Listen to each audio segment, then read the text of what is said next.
This is CBS News Bay Area with Juliette Goodrich.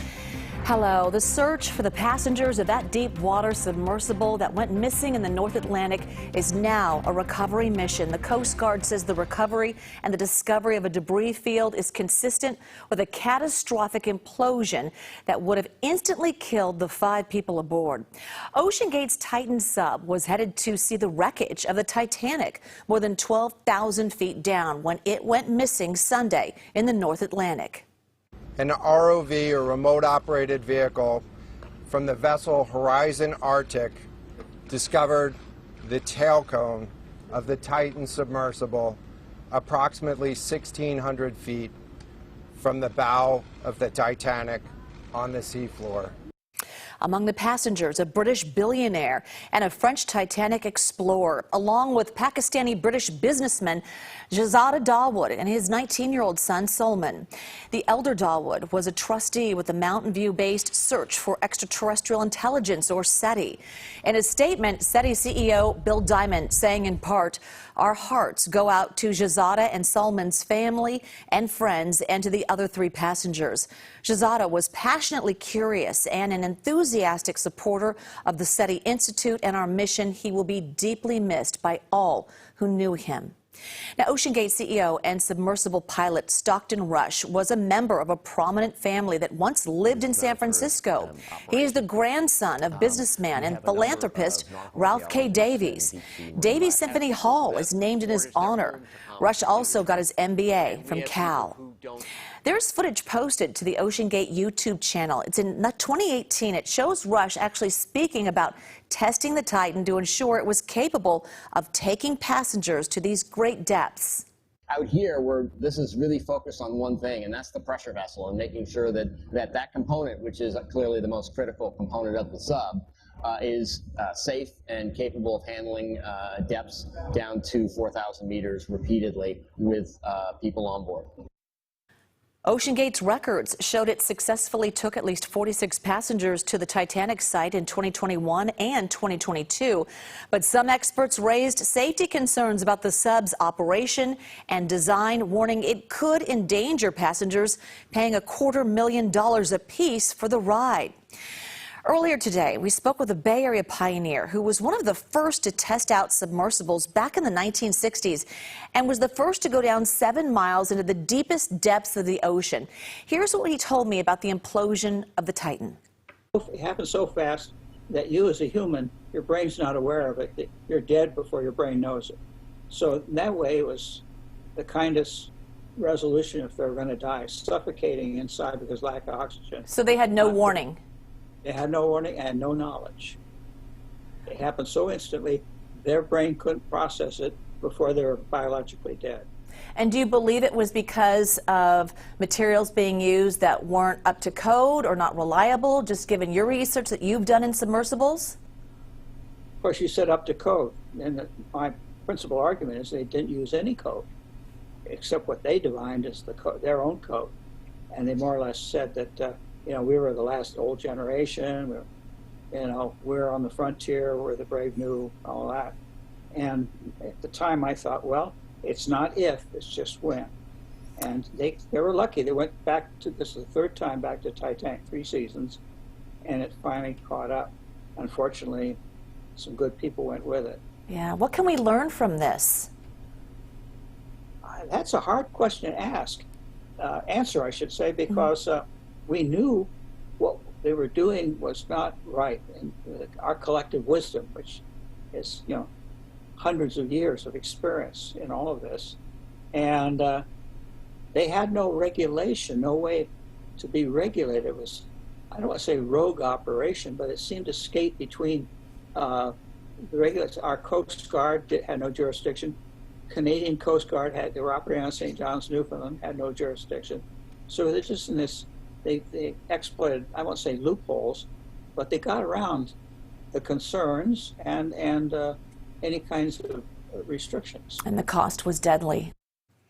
Still, a lot of unanswered questions this evening. Stay with CBS News Bay Area and KPIX.com for continuing coverage of the recovery effort. All right, now onto the fire watch in East San Jose, where a smoky grass fire also did some damage at a nearby car dealership. It burned about 2 acres near Tully Road and East Capitol Expressway. And while it put up a lot of smoke, fire crews quickly knocked it down.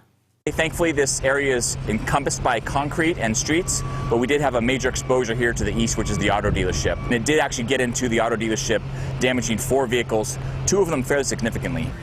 So far, no word on what started the fire. All right, now to a major move by the Warriors. The team adding another future Hall of Famer to the squad hours ahead of the NBA draft. Vern Glenn joining us now with the big trade that has the basketball world buzzing. Hey there, Vern. Hey there, Jules. Let me tell you what's going on right here at Chase Center. The Miami Heat just made their draft pick selection. They're 18th. And as soon as that is announced, the Warriors will be on the clock for their draft pick selection. They pick 19th. Soon after that happens, new general manager Mike Dunleavy Jr. will come out for a little Q&A with the rest of us, and he's going to have some explaining to do, not just on the pick he made, but also for his comments about Jordan Poole that he made on Monday. Jordan, especially with his contract extension, plan to have him here for 4 more years at least. 4 more years turned into 4 more days. The Warriors are trading Poole just 6 months after giving him a 4-year contract extension worth $128 million. Poole still is only 24 years old, struggled in the postseason. Yeah, we get that. Now he gets a fresh start on a rebuilding team in the nation's capital. Okay, all right, now, Chris Paul, he's coming to Golden State. He's a 12-time All-Star. He's 38 years old. And by multiple visits to the sports department today, not a fan favorite with Dub Nation over the years. Paul still has 1 year left on his contract. This does give the Warriors some much-needed veteran presence to lead the second unit, as in addition to other roles that they may have planned for him on the team. So the Warriors, who are cash-strapped, they get 4 years and $128 million off the books. So that frees up room to re-sign Draymond Green, who have already gone in and said, well, we can't win without him. So Green will be back. We'll see what they get in this next draft pick selection. Who knows what other moves that this team is going to make. But I'll say this, Jules, this team is in a win-now situation. They're going for it. Yeah, well, we like to hear that. All right, Vern, appreciate it. See you a little bit later on at 11 o'clock for sure. In other news, San Francisco cut the ribbon today on a new 100% affordable housing development in the Mission. The complex at 681 Florida Street includes 130 homes and a new arts hub. 39 units are earmarked for the formerly homeless and will come with social services and other built-in support to keep them housed. Places like these are key to maintaining a stable Mission, making sure that there continues to be art, that neighbors continue to be in their neighborhood. And I know that having a place like this would have made a tremendous difference to my family had we had the opportunity. On-site amenities also include outdoor courtyards and rooftop gardens. San Francisco police fatally shot a man accused of killing a 76-year-old woman and a dog. It happened overnight near 31st and Balboa in the Richmond. Officers responded just after 2:30 a.m. to check out a report of an aggravated assault in progress. While police were talking with the 84-year-old man who answered the door, they say the 37-year-old suspect advanced at them with a knife, prompting an officer to fire. They later found the woman and the dog dead inside. I don't believe it happened in our neighborhood. I'm shaking so bad. I'm afraid to walk the dog down. It's just too many shootings, and it's really crazy. Everybody's going around shooting everybody. What's wrong with this world? I mean, my God. Now, police say the suspects and victims knew each other but didn't go into detail. San Jose police say they've arrested a dozen suspected gang members in connection with a slew of violent crimes. 9 are adults, 3 are juveniles. They are accused of crimes ranging from assault to attempted murder starting last fall. Police say they also recovered guns, ammo, and drugs. All right, summer is here, and for farm workers, that means working under hotter temperatures. And now some local high school students are helping them keep their cool.